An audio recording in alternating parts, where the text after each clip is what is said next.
Okay, well, good morning again and welcome to the final day of this year's Orkney International Science Festival 2025. I was particularly interested in this talk. I'm an enthusiastic metal detectorist and I've got a really keen interest in archaeology and social history, so as I say, I volunteered for this talk, so I'm looking forward to it. Our speaker this morning is Dr Hugo Anderson-Whymark of the National Museums Scotland. You've probably got some of my finds. And Hugo is a senior curator of prehistory at the National Museums Scotland, responsible for Paleolithic, Mesolithic and Neolithic collections. He's been involved with Arcadian archaeology since 2011 and excavating at Blomuir for 3 years. Only a few of Orkney's Neolithic cairns have produced bones of the people from that time, but the number has now increased with the excavation at Blomuir Holm. And this time, many of the bones are not mixed up together, but are preserved as articulated skeletons. Hugo says, the survival of these skeletons makes Blomuir truly exceptional and unique. Let's hear what he means by this. Hugo, the floor's yours.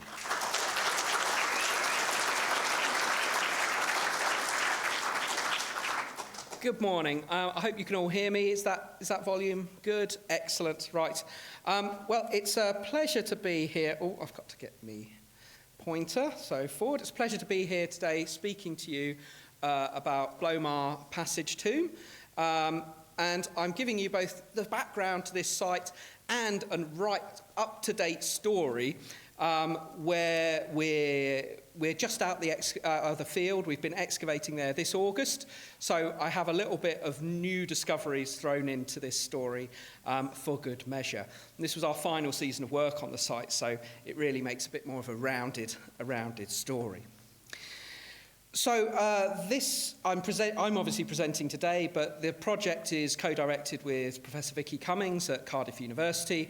Vicky's obviously not here today, but it's very much a joint project.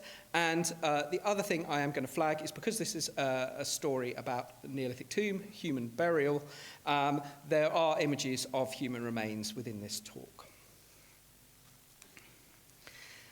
So I want to give you some of the background to this site, because this tomb was not known to archaeologists only a few years ago. There was no record on the local historic environment record. There were no entry on Canmore or the national record of the historic environment. But this site had been discovered before. It was briefly known about in 1896 before it was entirely forgotten. And what brought me to come and excavate this site, to kind of try and investigate it, was actually while I was working on Treasure Trove, the long history of Treasure Trove in Scotland. And this was very much a lockdown project back in those deep in 2020, when I was working on old case lists of Treasure Trove documents that were housed in the National Museum in Edinburgh. Treasure Trove goes right back to 1808 in Scotland, and always a vast range of different artefacts have been claimed. And tradition dictated that when an archaeological discovery was found, a letter was written to the well, it was first the Procurator in Fiscal was informed, and then they wrote to the King's and Lord Treasurer's Remembrancer in Edinburgh to ask if these objects needed to be claimed. So there was then various correspondence with the National Museum about whether these objects were needed. So this letter turned up amongst the casework. Now the objects weren't claimed as treasure trove. In the past it was more variable as to what was claimed, but this case really caught my attention, and it did so for a number of reasons. The first was it involved the name of a chap I was very familiar with, James Walls Cursitor, who was your go-to antiquary in Kirkwall in the late 19th century. If ever someone found something, they went to this chap to report the discovery. And also, if you ever found anything of interest, he had an immense collection of Orcadian antiquities, particularly interested in prehistory and flint and stone tools. The letter also mentioned that there was a perforated hammer found on this site and a round stone ball. And instantly, for those of you who know, when I was living up here, I was working on the Orkney Stone Tools project. I spent a lot of time looking at mace heads, looking at stone balls. This was very intriguing because it hinted that there might be a couple of objects which had a provenance which went into Kirster's collection. So the final thing that really caught my eye was the newspaper article that was attached to it. Now, we now know this is from the Orkney Herald, and it's just a couple of column inches. It was written by Kirster, but it provides this wonderful description of this discovery at Blomuir in Ham, and it sort of tells us that basically, it tells us that kids were digging amongst the ruins of this site in 1896, and they found a couple of objects, some skeletons, some stonework. And Kirster went out there and investigated it. So there's a vast amount of information embedded in this story, which I'll touch on later in the talk as well. Kirster felt he was dealing with a destroyed tomb. And again, I felt he was onto something here. Kirster, he had seen only a few years previously into the cells of Quoyness passage tomb when that had been excavated by a couple of chaps going out from Finnstown, having a little poke around on that site. And so he knew what these cells looked like. It sounded like there was something really interesting that had been entirely forgotten. So that started a bit more digging in the archives. Now, Kirster's collection was donated by him to the Hunterian Museum around 1914. So I started to dig amongst their archives. They very usefully have images of all of Kirster's objects online, so they're quite easy to go in and sort of find what they have in his collections. And I tracked these two objects down as the ones referred to as coming from this site. Now, you'll notice that the ball on the left is just labelled Ham, Orkney, and the mace head is actually on their catalogue listed as probably Orkney. And this is because of an unfortunate administrative error. He donated his catalogue and objects at the beginning of the First World War, but they weren't catalogued until long after, at which point his collection had been amalgamated into a much larger collection of a chap called Henderson Bishop. And as a result, unless the provenance was written on Kirster's object, it didn't get a provenance. So sadly, this didn't go into the museum with a provenance, but I've managed to trace it as being the one likely found at our tomb from the numbering on it in Kirster's record. Now, just by coincidence, it was really fortunate that Chris G discovered some of Kirster's Facebook. Kirster's Facebook. I don't think Chris is even on Facebook. Discovered, I don't know where that came from, discovered some papers relating to Kirster's archive in a loft in Orkney.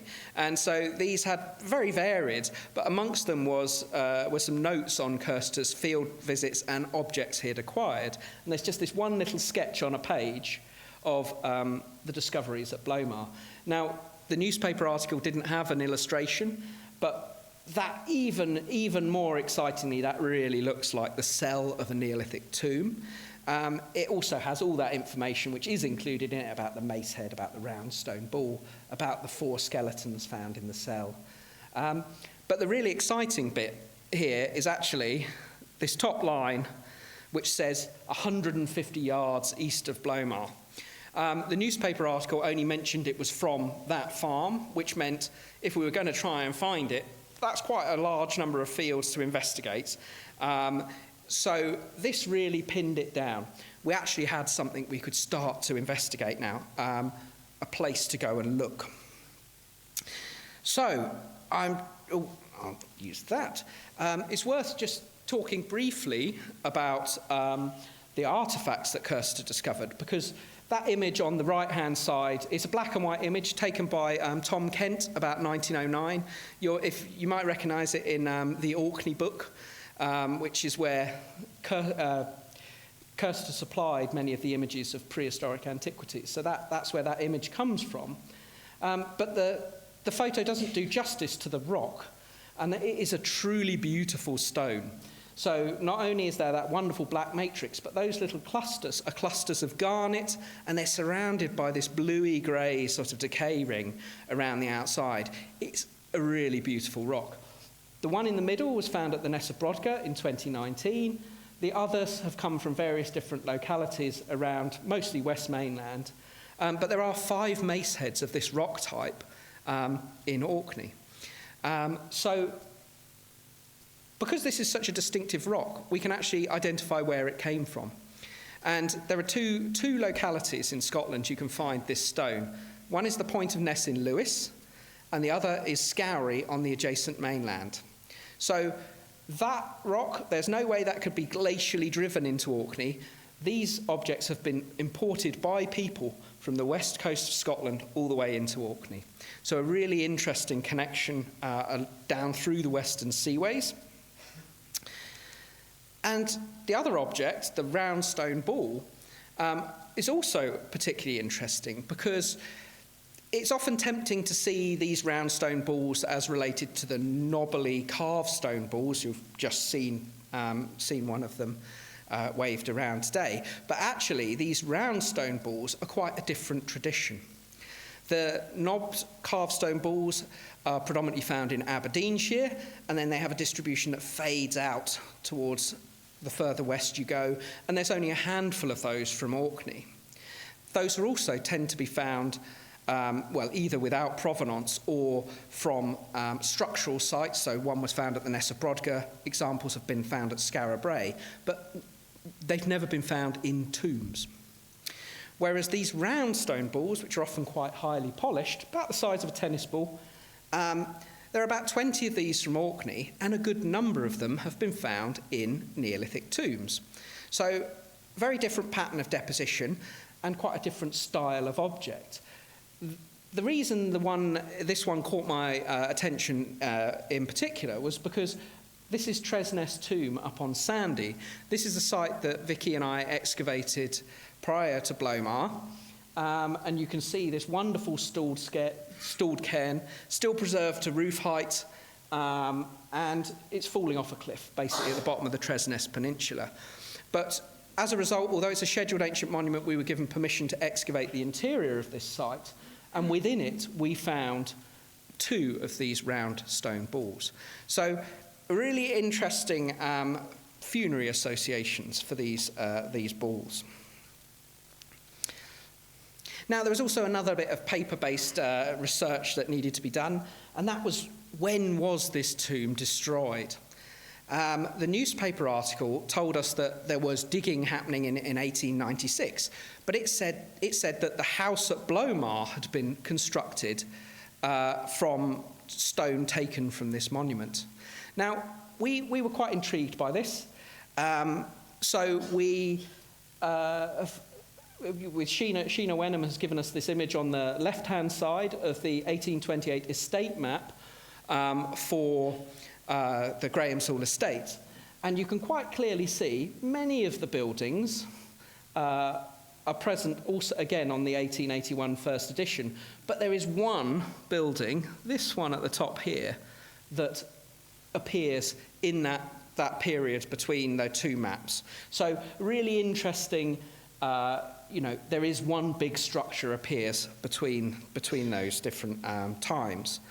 And I should say, it's jumping a bit ahead, but we have looked at all the pottery in our Victorian backfill on this site, and every single bit of it is post-1850. So the backfilling of the robbed monument is all late Victorian. So this is another, I'll just move my pointer out the way. This is a photograph from 1981 taken by Raymond Lamb, Orkney's first county archaeologist. And this was the old houses at Blomuir when Duncan Gowdy, who's here today, discovered a kist outside these buildings. And Raymond went out there to record it. Now, you'll notice this photo is actually very useful for us today because these buildings have since been redeveloped. But if you look at the stonework between these 2 cottages, you can see it's quite different. And the cottage on the right-hand side is much darker stone. it also seems to be much finer stone as well. And we believe that's the building which is shown as being built sometime between 1828 and 1880. So I think that was the one that was built of stone taken from the tomb. It kind of gives you an idea of how much stone was removed. It's a quite good size, but you can already see by this date all of those lintels and everything else which we might have expected, nice rock art and things, aren't present in that structure. So a really interesting sideline to our story. Now, in terms of where we went next in our quest to find this tomb, we decided that geophysics would be our next port of call. As everyone knows, they're the best way of trying to find things underground for archaeologists, but we only had a limited budget, so we decided to centre our site, our area of investigation, on 150 yards east of Blomuir. And we commissioned Orca, and with Chris G going out and doing a lot of the work in that field there. Now, to cut a long story short here, this is a detail from the middle. That point there is 150 yards east of Blomuir, and there is a very big geophysical anomaly there. You can see this sort of 8-metre diameter black mark, seemingly with a passage coming out the side of it. So we had our anomaly. You can see it very obviously there, and if you were on the ground, that photo taken there, the figure is stood on top of that anomaly. It's the highest point in that field as well. So really, we could have walked into that field and found this site, but we got the geophysics, which showed quite a lot of interesting activity around. And we should have known that Cursitor didn't just eyeball the figure as I might go. It's about 100 metres or so from there. He was a military man. Of course, he measured it, and it was accurate to the metre. So there we go. There's a lesson learnt there if anyone tries to trace any of other Cursitor's sites. If he wrote down a note in his notebook, it was probably quite accurate. But these geophysics, they did show up quite a lot of other things of interest in the fields. I will just flag there are 2 further anomalies down the slope. I'm going to talk about those towards the end of the talk because we investigated those this summer. But you'll see there are various ditches here. These appeared as field boundaries on the 1828 estate map. But there's various other anomalies in this area. The big blurry areas are all geological, so that's masking whatever archaeology is in those parts. So we had we came up in 2023 to do a very small test excavation to try and find out what was left of this site, and if indeed we were digging in the right place, obviously, as well. So we stripped a very small area over the centre of the site. That's a vertical view from a 3D model of the trench at the end of our excavation. And you can see that central part of the site here around, that's the circular anomaly there, but we've excavated only a small part of it. And when we came down on that soil in the middle, it looked like we were just looking at an empty Victorian quarry. I was actually quite worried about what we were going to find. So much so that on the second day of the excavation, I dug a test pit right through the middle of it to see what we might find. And I happened to dig that test pit just here, and we came straight down on top of a human skull. So it suddenly got very exciting because we knew, although it was a very disturbed monument, there was at least some in situ archaeology surviving on this site. So the rest of our season was basically spent with 2 tasks. The first one was looking at the north cell here, and what we wanted to do was confirm that this was the cell that Cursitor had seen, which it was. You can see there, still a lot of the stonework survived, and the dimensions of that were perfectly matching what Cursitor had drawn in his notebook sketch. Very nice bit of walling. But we also excavated at the southern end of the site here, and this proved to be the area of real interest for that season, because what we discovered was in situ burials within this monument. Now, for those of you who know Neolithic tombs, What you expect to find in a Neolithic tomb is lots of disarticulated bones, all jumbled up. All of the individuals in there, their bones tend to be moved around over time, sometimes stacked in piles, but more often than not just spread across the surface of these cells. Here, every single one of these individuals is articulated, and you can see buried in crouched positions, some quite open crouched, others like this skeleton in the middle here, very tightly crouched. But the lower burials here, it's worth mentioning, are slightly more disturbed than the upper ones, but we can still see that they're essentially in the position where they were put in and are still broadly articulated. Now, this is very exciting. Bone preservation in Orkney is very variable. This site has got a very silty soil, and preservation is reasonably good. But even when we're digging here, we could see, say, that skeleton on the left-hand side there, the bones aren't very well preserved at all, whereas we move to the east side of that cell and they are very well preserved. So even in this, it was a little bit variable, and we could tell that, we suspect that these cells were actually still corbelled, preserved as voids, until the Victorian period when they removed that stone. So they were in a very protective cave-like environment until the 19th century, and then that roof was removed. So we think that there's been quite a lot of sort of degradation to these remains in those years since the Victorian period, and certainly for the remains that got dug through the deposits within the tomb, the Victorian soils have certainly decayed, and we've got a lot worse preservation in those parts of the monument which have been fully disturbed. So it's very timely that we found these burials to investigate. Now, I'll come back to the actual remains themselves in a minute, but it's worth mentioning that at the end of that season, we did a press release about this discovery, and it did attract global attention. You can see here some of the headlines we received. You can see it not only a front page of the Orcadian, but we are translated into Chinese, Greek, Italian, Vietnamese. This was a story that was truly global, and it's got the wonderful connections of obviously Orkney with its amazing rich heritage, but also that demonstration that with a little research in this landscape, we can still find incredible, substantial monuments with great preservation that can enrich that story.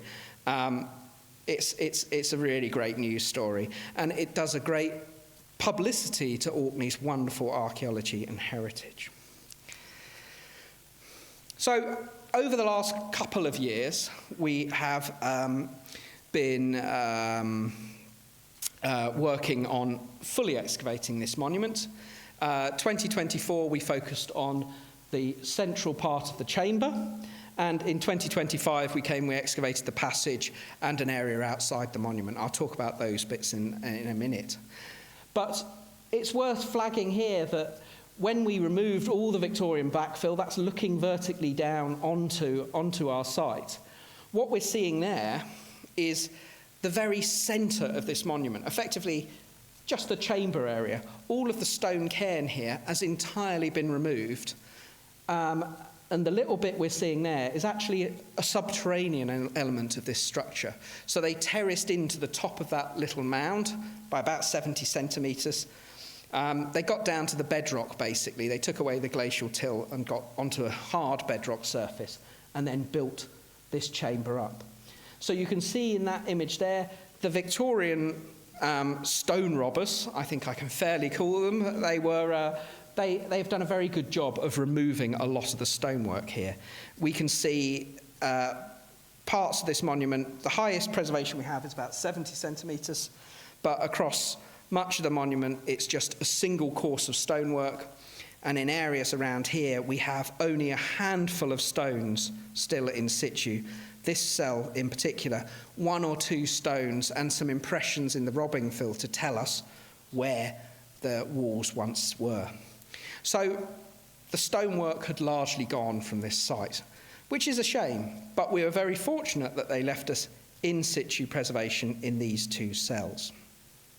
Now, Despite that heavy robbing, we have been able to reconstruct this monument much more accurately than we did in that previous image from 2023. And what we can see now is we've got 6 very evenly spaced side cells and a big rectangular chamber in the middle. Now, this chamber is quite wide. It's much wider than some of the other passage graves in Orkney. And we expect that it would have been in the region of a minimum of 4 metres high. Quanterness was still preserved to roof height, and both of those were about 4 metres in height. So we would have had here an exceptionally impressive tall monument in this field, and all of that stonework has now gone.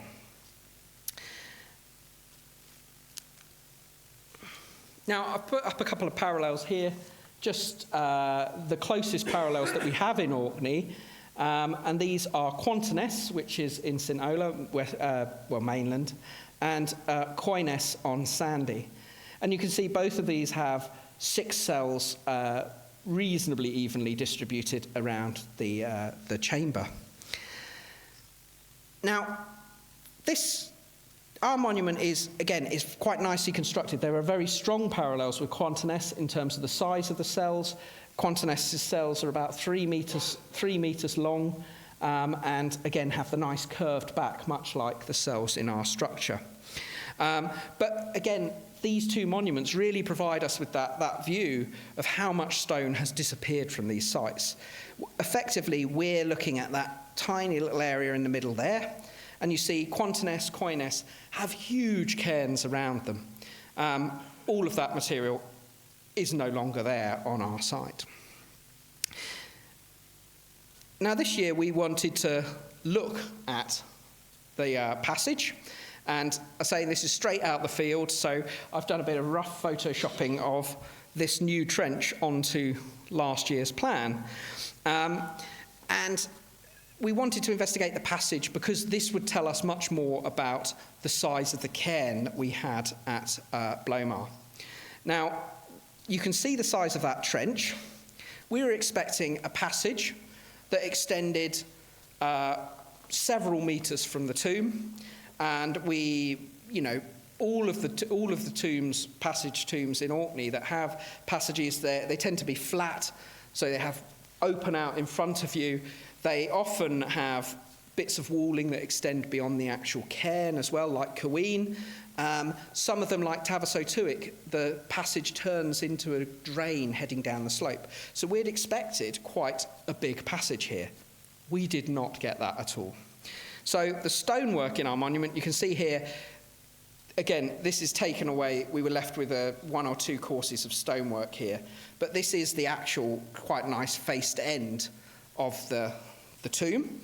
And our passage to the centre of the cairn, so to about there, is about 4.5 metres long, which, to give you a bit of perspective, Cairn is about 5.5 metres long.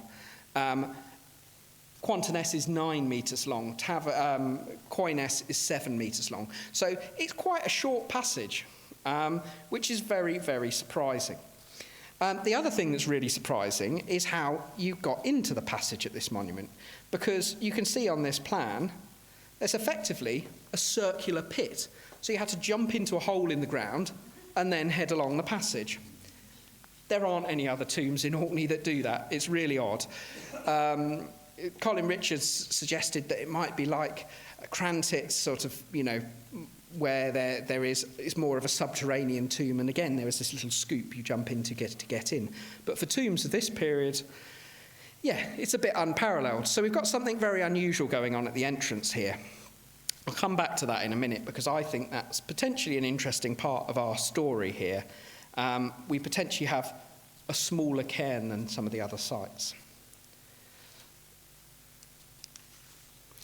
Now, it's worth mentioning that we do have traces of a quarry on this site to suggest that there was a reasonable sized cairn, not massive, but this is just down slight slope of our excavation. And there's a big hollow, and this is from aerial photography last year, and you can see quite a nice crop mark of a quarry there, which is in the region of 22 by 16 metres. We obviously don't know how deep it is, but again, a very substantial stonework quarry. And a lot of the stone we're seeing in the structure is we found the bedrock beneath the site is very similar to the stone they were using, this very nice black, finely bedded flagstone. So we think that's the site that most of the stonework for our monument was derived from. Now, the cairn, I think there's something really interesting going on with our cairn. And this is a reconstruction of Quanterness. And the one thing that we've seen at Quanterness from the Colin Renfrew's excavations there in the 70s, and excavations on other sites, Quoyness has this too, is that the cairns are built like, they have like rings in them, like an onion. So these layers of stone that wrap round the structure. And you often, if you're going down the passages, you can see these vertical seams in those passages so that you can see where these rings have been added. Now, Quanterness, as I mentioned, the passage on that tomb is about 9 metres long, and you can see various rings of stone. So I think there's a really interesting possibility here that Blomuir, perhaps, what we have is just that inner core. It hasn't been aggrandized by adding these extra rings of stone around it. And is that something that's related to the length of use of this tomb? Perhaps it wasn't used for as long as other monuments, and therefore it hasn't been expanded and grown and made bigger and better over a period of time. Just a theory, but I'll come back to that again in a minute. Now, I said that the Victorians had done a very good job of taking away the stone. They'd also done a very good job of scraping most of the monument down to the floor surface of the monument. So we'd lost most of the deposits across the central area of the site. But we were lucky enough to be left with a few traces which tell us some interesting parts of the story of the use of this monument. In the centre of the chamber, you might just be able to see on this a couple of dark patches. And these, I've marked here, are areas of burning. So within the area of our central chamber, we had 3 burnt areas. And this north one was particularly intensively burnt, and you could see on the faces of the stone behind a great deal of reddening. And we've just had back some of the environmental samples from this. And within it, there are fragments of a very fine polished flint knife that has been exploded by fire. So whether that was deliberately put in the fire or if it was just there when it burnt, but there is a very nice stone object that's been destroyed by burning in that northern half. And the other area of interest here is this tiny little patch of stone here, because this is one bit of the original tomb deposits that those Victorian diggers failed to scrape away. So we got about a 1 metre square of the deposits in the central chamber to look at. Now, that might not sound a lot, but it was really exciting because we found 2 sherds of round-bottomed pottery. We've got very few artefacts from this site, but we got 2 in that area, and we found this round ball here, or more correctly, Kevin found this round ball. Kevin found this round ball while digging for Britain, was filming on site, and so it looked like a total setup, but it was in fact genuine, but he whipped it out so quickly he had to put it back in so it could be filmed. So our acting skills weren't that great if you saw it, but it was genuinely discovered while they were on site. But again, another one of these round stone balls. This one's made of quite a soft sandstone. Its surface is quite eroded, so it looks like it was maybe lightly polished, but it's actually very, very abraded now and quite flaky. But that means that there were 2 of these stone balls within this monument, like our site at Tresness. So again, another ball with a funerary association. The other thing which we found in the centre of the chamber was a series of pieces of animal bone. Now, particularly we had lower limb bones of sheep, and some of these were articulated. We have yet to get those radiocarbon dated, so we don't know if they're contemporary with the monument or if They are, as with so many of the animal bone deposits we see in tombs in Orkney, like the eagle talons at Tomb of the Eagles, the dogs at Quoyness, whether these are later deposits that have been put into the monument after the main phases of burial. We'll have to test that out. But interestingly, there are at least sheep. We don't want to be Tomb of the Sheep, so we're playing those down for now. But there are just a few bones that are of interest there. One of the other interesting features of this site was rock art too. For those of you who've visited lots of Orkney's tombs, you'll know that stalled cairns generally don't have any rock art in them. Lots of graffiti, no rock art. Whereas Maze How type tombs, passage graves, passage tombs, have various incised designs on the surface, so much like the designs you see at the Ness of Brodgar. Now, because this monument was untouched, we obviously don't have the graffiti, but what we have is the wonderful original carvings still here. So it's really nice to see some which aren't defaced in some way. So we have the little red dots here highlight where we found designs carved onto the surface of stones. These motifs, often as they are with the Ness of Brodgar, they're simple incised lines. One's like in the middle here, it's badly, you can just see these vertical lines here that have been incised deeper and deeper. In other areas we have triangles and we have sort of lozenges formed as well. But one of the nicer motifs we have is this one from the middle of the site here, which I'm just going to, I think I have annotated here on this lower image to show a sort of lattice work of lines. Now, not the most impressive bit of rock art, I'll give you that. But what's really exciting about this is if you see that dot, it's on the top face of that slab. So that design was carved onto that stone when this tomb was being built. So the mark making here was happening during construction of this monument. We can demonstrate that because it would have been built into that structure. So that's a really intriguing part of our story. The Ness of Brodgar, Antonia Thomas has looked at this on that site and found that, again, mark making appears to be part of the construction process, sometimes reusing earlier designs, but sometimes marking stones as you're building structures too.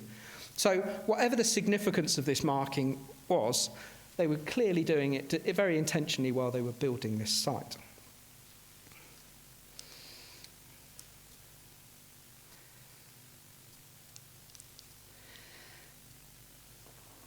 Now, the human remains are a really exciting part of this story. I've digitised all of the skeletons for you to see here on this slide. We found in the south cell 14 individuals, and in the southwest cell excavated last year a further 10 individuals, of which 9 were skeletons, and then there was a single bone of a neonate amongst those burials as well. So we have men, women, children of various different ages buried in this. Quite a broad representation of the population. Now, we really don't know how much of this rest of this monument had burials within it because of that very extensive disturbance.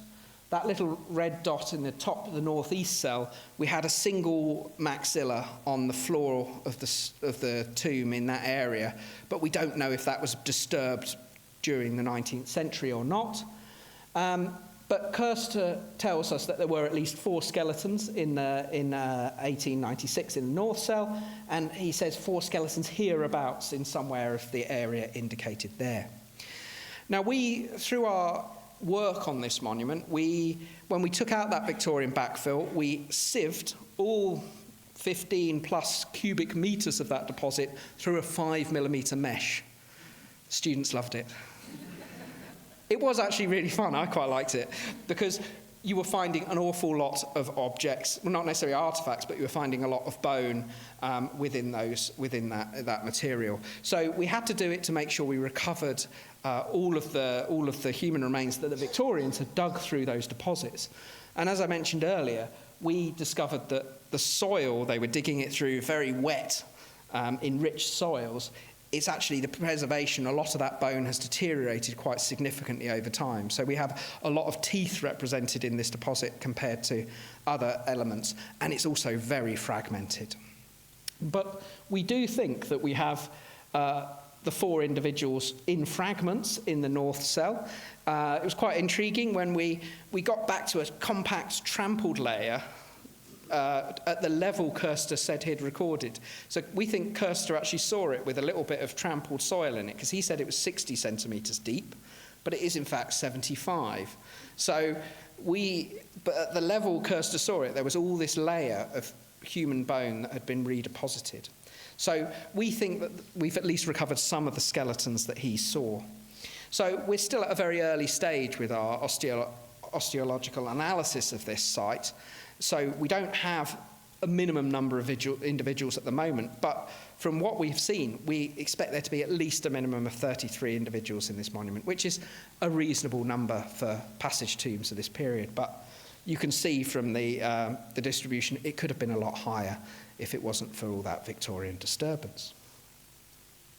It's worth mentioning at this stage, while we did have various artefacts in the central chamber, this area here, in the side cells, which were where we had deposits preserved, we didn't have artefacts. We didn't find any pottery in these areas, or what you would see as sort of classic grave goods.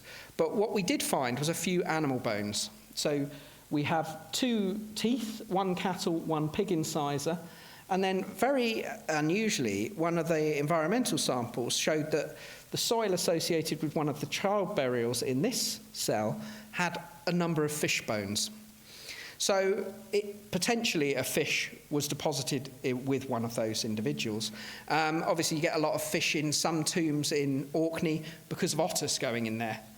We're quite away, obviously, from the sea, but we don't have a lot of evidence for disturbance in this tomb, because if the otters were in there, you'd expect a lot of those remains to be disturbed around as well. So this is potentially a deliberate offering. We've yet to see, yet to get an expert to look at that, but we will in due course. Now, I've created a little animation here of the burials going into this monument, because there is a really interesting sequence here. This is a really rich part of the story here. What we see is that individuals begin to be buried in this tomb and placed across discreetly in different parts of the flooring. And over time, the floor begins to fill up with burials, placed very discreetly from one another. And then when the floor is full, we see individuals stacked against the back and the sides of the tomb, with the final 3 burials being very young children. But it is the relationship of these skeletons that is really interesting. These individuals have often been placed very carefully against one another. I'll point out that this yellow individual, which is very tightly crouched in the middle here, their hand actually rests on the knee of that individual. So while they're discreet, they appear to be deliberately placed in relation to that individual, and the arm of this individual seems to go out towards that body in the middle. This potentially appears to be deliberate. What's going to be really interesting here is when we do the aDNA on these individuals, because we'll be able to tell what their relationship was in life as well as what it was in terms of burial. So this is really going to be a very fascinating part of the story. Obviously, mostly when we do aDNA on assemblages from tombs, we have disarticulated remains, so we don't actually know precisely how they were buried in relation to one another. We do on this site. In our southwest cell, we had a sort of similar arrangement as well. You can see this image on the right-hand side here. If you look, this is roughly, we've removed a little bit of the stone debris on the top, but this was at the very beginning of the excavation here. But we think that the Victorians who broke into this chamber, we think it was intact, would have looked down on roughly that view before they backfilled that cell with stonework, rejected stone effectively from their excavation. And if you look at the back here, that's the back wall of this cell, a single course of stonework left. And as we go along this side here and along the front, no stonework left. So we are very fortunate that they didn't disturb those burials at all. Now that group of individuals, you can see how closely some of them are placed together, with those three skulls at the front in particular.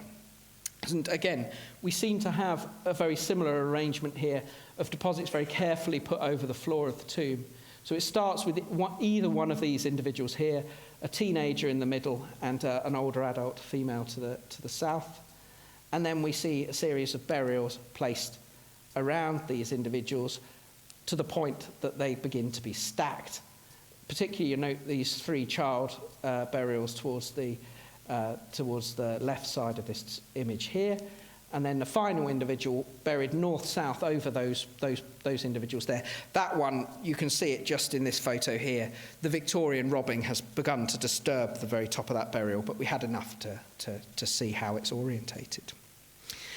So we have a really quite exceptional range of burials here for the Neolithic, all seemingly deposited as articulated burials. Why are the burials in this tomb so different to other monuments in Orkney? Well, I've got a surprise to share with you today. We've got our first radiocarbon dates just back, so this is a bit of an exclusive. We dated the first skeleton in Southwest Cell and the last burial to go in there. And because of the radiocarbon plateau around this time, they've come out as near identical dates. But what's really intriguing is that they are all somewhere between 3,360 and 3,100 BC. So this is quite fascinating. What we don't have here, the latest burial is not 2,800. It's at the earlier end of the scale. And this fits very nicely with some of the other dates we have from Neolithic monuments of this type in Orkney. So we at Quanterness have a very broad range of dates, but these go from some individuals who are slightly earlier in this to at least 2,800. And Quoyness on Sandy, we have one individual or two individuals who are broadly about the same date as the burials we have here, going again to 2,800. So both Quanterness and Quoyness seem to have a much longer life. Those tombs potentially used for a few centuries longer than our monument, which is intriguing. Again, coming back to why does this monument look different? Could it be that the burials here haven't been disturbed because actually it was only used over a comparatively short period of time? And could the actual cairn not be as grand as others because it has been used for a shorter period of time and not built bigger and bigger over time? Now, looking towards the bigger picture here, passage graves are a feature of generally Ireland up the west coast to Orkney. There's a very wide distribution of these monuments, and it's always been thought that the very grand passage graves in Ireland, Knowth, Newgrange, were the sites that inspired Orcadian monuments to suddenly become bigger. So our site, that even I keep saying how small that cairn was, it was still an immensely impressive monument. It was still a very substantial stone structure. But this process of monuments getting grander over time, potentially some of the Orkney monuments are getting constructed at a larger scale earlier than some of the sites we traditionally think this is based on in Ireland. So we're part of this bigger landscape of these monuments, and really our site, when we get down to it and start doing more radiocarbon dating, particularly when we get the DNA evidence, we will really begin to narrow down the use of our site, and it'll probably be the best dated one of these monuments in Orkney. And we'll be able to actually address this question of precisely when it was built and used and begin to look at this bigger picture again with new eyes. Oops. What have I done? There we go. So how am I doing for time? Oh, I'm going on a bit, aren't I? I'm going to wrap up quite quickly, but I'm going to wrap up with a bit of the other story from this year's excavation. And I mentioned early on that there were two other anomalies in the field. We investigated both of these this summer. These were originally thought to be Bronze Age barrows. So we investigated, I'll quickly dismiss this one, the southern one. This one's just a bit of enriched soil. It's not actually an interesting archaeological site at all. But this cluster in the middle, marked by the green arrow, is actually not one feature, it's a whole group of features here. So this site, you can see here, a very varied, I'm doing that again, very varied range of features. We've got pits, we've got post holes, we've got 2 stone kists here and here, quite small kists, and we have an area of burning here that we think is potentially a pyre. The colour's not showing very much. It was too dry in Orkney this summer, so we didn't have any rain on our excavation. But that was, in fact, a sort of really bright orangey red deposit in situ burning. And the entire, and cut through that, we have a socket for a small standing stone. So not a massive stone, sort of, 10 centimetres wide, 60 or so centimetres long, so probably not much taller than my head. Interestingly, this seems to have been a very short-lived standing stone, because when the stone was removed, they put a flake stone bar, one of these Bronze Age digging tools, was shoved into the middle of that socket. So seems to have not been there that long. But really intriguingly, these features, we have, a very interesting collection of kists. We have a wide range of different features here with lots of burnt stone in them. We think this is Bronze Age funerary activity. We think it's a cremation pyre and related sort of burials of deposits of that material around the site. But the one thing we're really lacking is burials. We have 1 bit of cremated bone from this site. So at the moment, we don't know where, if this is a funerary site, where those burials have gone. The kists that we had had very charcoal-rich deposits in them. These have obviously been sampled, so when we get the environmental work done on those, we might find out actually what they're used for. And in many cases as well, we had lots of stone tools buried with them. Nice cobble tool there, hammer stone. There's an ard point used as the packing in that kist there. But as with many Bronze Age sites, we had a lot of cobble tools. But these kists, beautifully constructed. I particularly like this little kist here. This is no more than about 50 centimetres across. It has a little pecked line for a lid that's no longer present. And this kist on the side here, very complex sequence there. You can see it's only got 3 sides, because at some point in its life, 1 side of that kist was removed. It's also quite an unusual size. It's sort of twice as deep as it is wide. So we've got some interesting archaeology here, but it seems to be Bronze Age activity outside the monument. We think it might be funerary, but we're not sure. But the one interesting bit we do have, is, oh God, I'm whizzing backwards and forwards here, is a bit of a food vessel. So you can just about see the whipped cord decoration on that vessel there. Food vessel, very uncommon in Orkney. So this is a really nice little extra discovery here.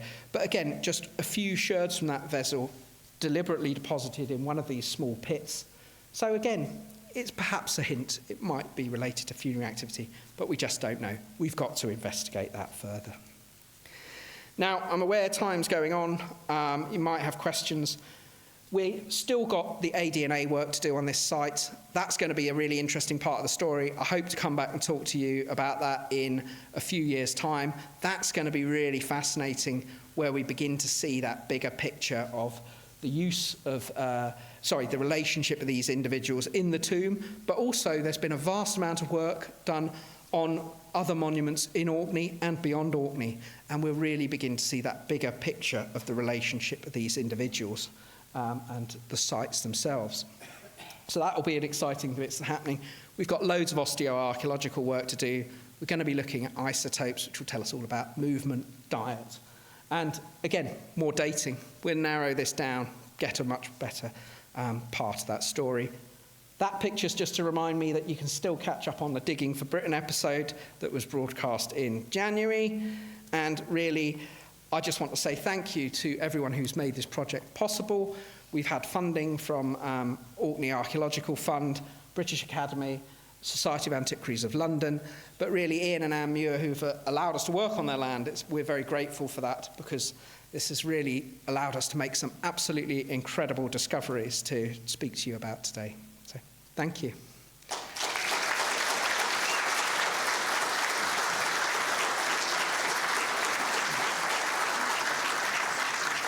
Well done. I thought you weren't going to get time for questions, but we've got time. If people can put their hand up, there's one sitting there, Lorna. We'll get at least two. Thank you. Could you possibly go back to the slide that showed the dates of, it was a few slides back, that one, yeah. Could you just clarify for me, current modelling indicates a start date of 3455 to 3200. Yes. That's for passage tombs generally? In Orkney. Oh, just in Orkney? Yes, and it's actually largely based on Quanterness. Okay. That purely really relates to those early dates. Are all from Quanterness, but there is a lot of discussion about whether it's a handful of disarticulated bones.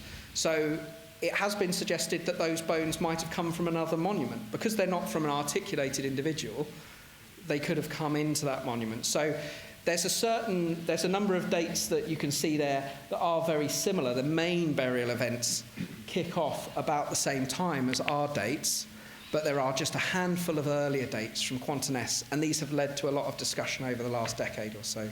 Thank you. So the top two dates there, going to 3104, they from Blomuir, yes. They would purport to extend that range that you've got in the second paragraph. They sit, yes, they sit. They don't make it earlier. They sit in the same mid-range as the main burial activity we see at Quanterness, and where we have burial at Quoyness. But what they don't do is show later burial extending to 2800. And because we dated the first and last in that cell, the other cell might have a different story, but we're working on a theory. They'll probably be broadly similar. We'll come back and we'll date them later to narrow it down. I can take one more. Thank you. Somewhere else.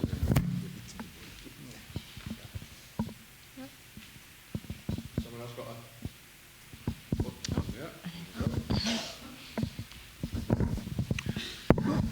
When I spoke to you about another archaeological site that I'd seen as a school kid in Ham, it was just about 2 miles away, quite near the Ham school that was there then.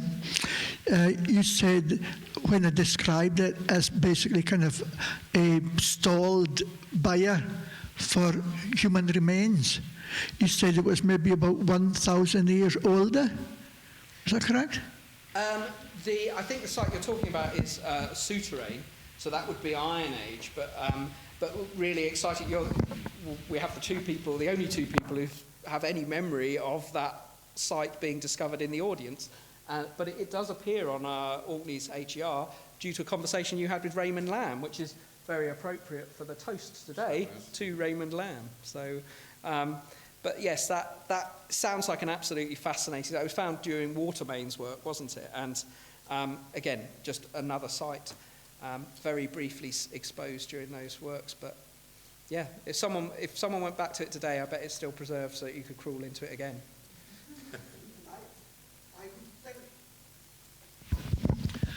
I would think the amazing thing is the alignment of the tomb. It was parallel to the road, and it was actually parallel to where they were laying the pipe, and it was just, I think, small enough for us kids to get into. We were lowered,